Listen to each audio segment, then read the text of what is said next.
You want to know what the biggest enemy of success is. It's not the competition.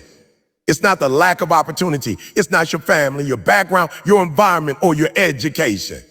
The biggest enemy of success is you.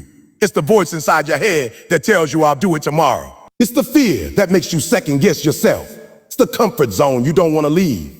Success doesn't lose to failure. It loses to excuses. Your biggest enemy is not out there in the world. It's you. It's not the person who doubted you, not your boss, not your environment, not your background. The real battle is within. The voice in your head that says, oh, you're not good enough.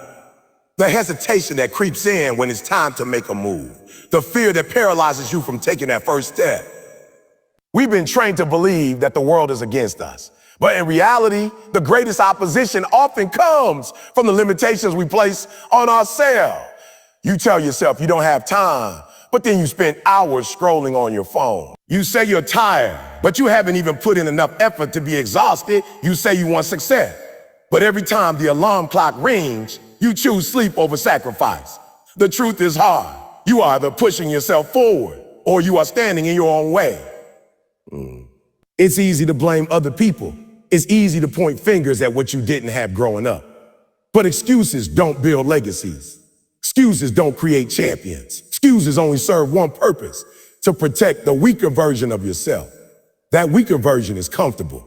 Oh, that version doesn't want to wake up early, doesn't want to face failure, doesn't want to be judged, doesn't want to look in the mirror and admit, I'm not doing enough, not doing enough. That version would rather lie to you and tell you the world is unfair than face the truth that your lack of progress is a result of your own choices. That version fears the grind. That version wants to take shortcuts, wants the applause without the work, wants the results without the repetition. When you realize that you are your biggest enemy, everything changes. You stop looking outward for solutions and start holding yourself accountable. You start replacing I can't with I will. You stop negotiating with weakness. You stop letting your mood dictate your movement. You stop lowering the bar to make yourself feel better. You raise the standard.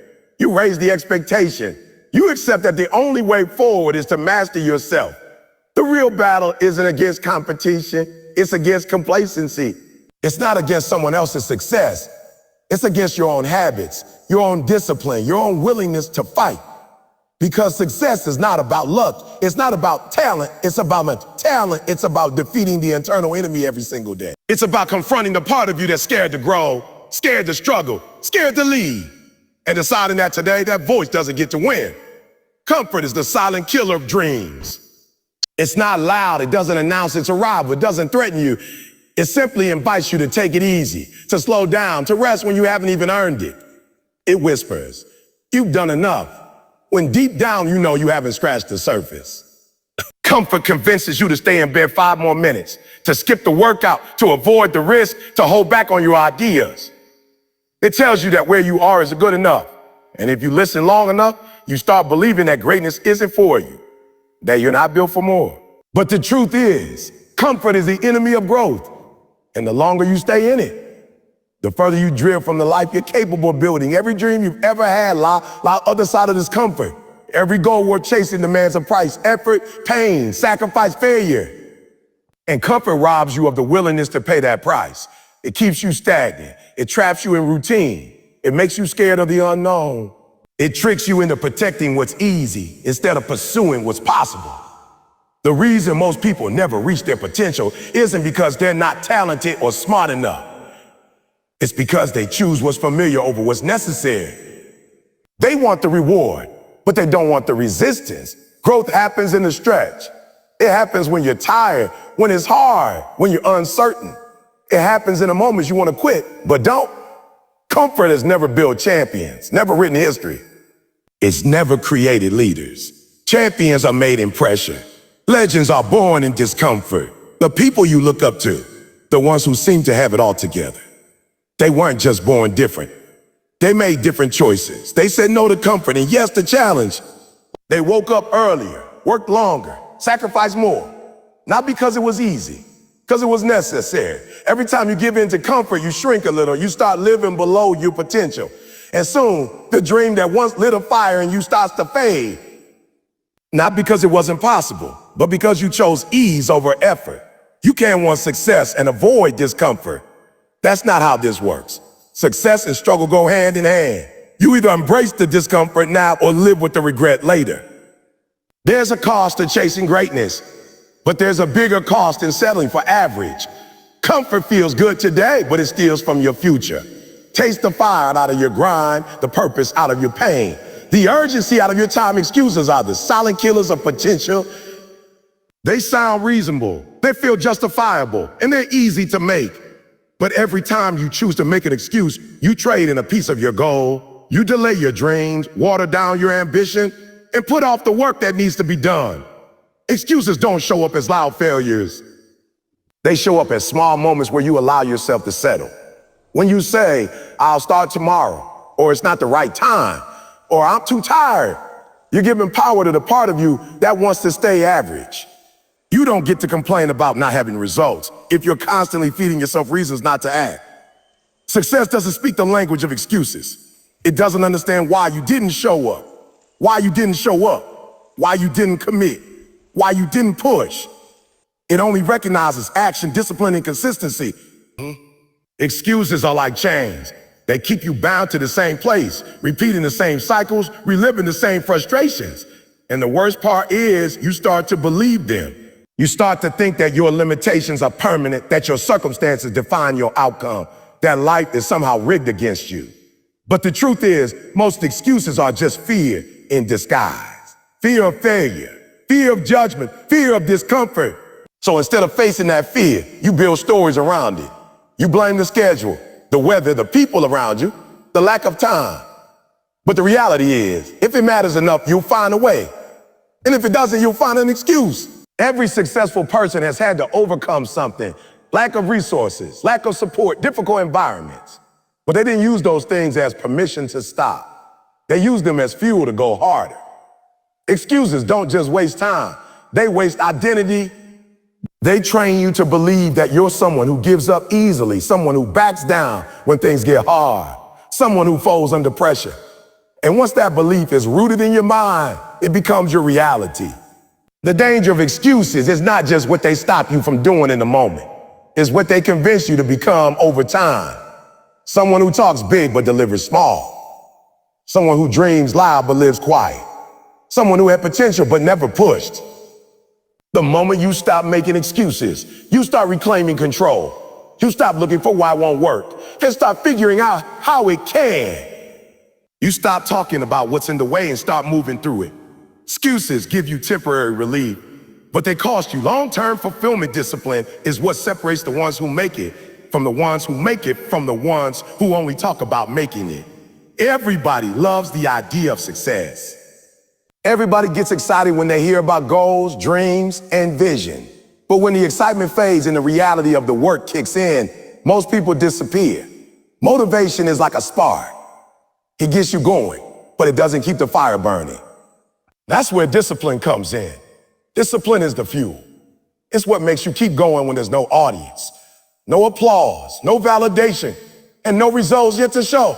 You can't build anything lasting on motivation alone because motivation depends on how you feel. And let's be honest, there are days you don't feel like doing anything. Days when you're tired, stressed, frustrated, overwhelmed. And on those days, motivation is nowhere to be found. But discipline doesn't care how you feel. Discipline doesn't care how you feel. Discipline doesn't ask you if you're in the mood. Discipline is the part of you that shows up anyway. That gets out of bed, that puts in the reps, that keeps going when quitting feels easier. It's a mindset. It's a commitment to follow through whether you're inspired or not. Most people wait for the right mood to take action. But the winners, the grinders, the ones who are built different, they take action and let the mood catch up later. They understand that showing up consistently is more powerful than showing up occasionally with passion. Consistency beats intensity when intensity is random. A little progress every day backed by discipline compounds into massive success. But if you're always waiting to feel ready, always waiting for the perfect moment, you'll never move. Discipline is how you move forward when everything in you wants to stay still. Discipline is what teaches you to do it anyway. To write when you don't want to write. To train when your body's tired. to study when the world is partying. It's in those moments, the quiet, unglamorous, unseen moments, that greatness is formed. People see the results, but they don't see the foundation. And that foundation is built with discipline. Every day you show up, even when you don't feel like it, you're proving to yourself that you're not ruled by emotion, distractions, or setbacks. You're telling your mind, your body, and your surrounding, I run this. That's power. You don't have to feel good to get it done. You just have to decide that it's non-negotiable.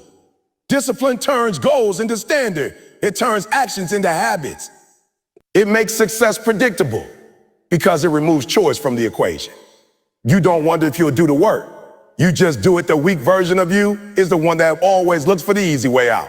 It's the version that hesitates, that doubts, that second guesses every move.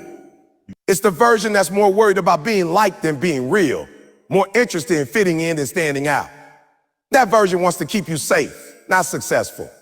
So it wants to protect you from pain, from criticism, from rejection, but in doing so, it also protects you from growth, from power, from purpose.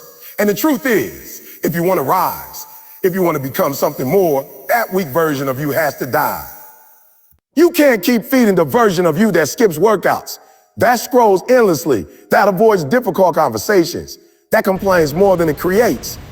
You can't become your strongest self while protecting your weakest tendencies. Every day you have a choice, feed the weak self or feed the warrior. The weak self says, you're tired, take a break.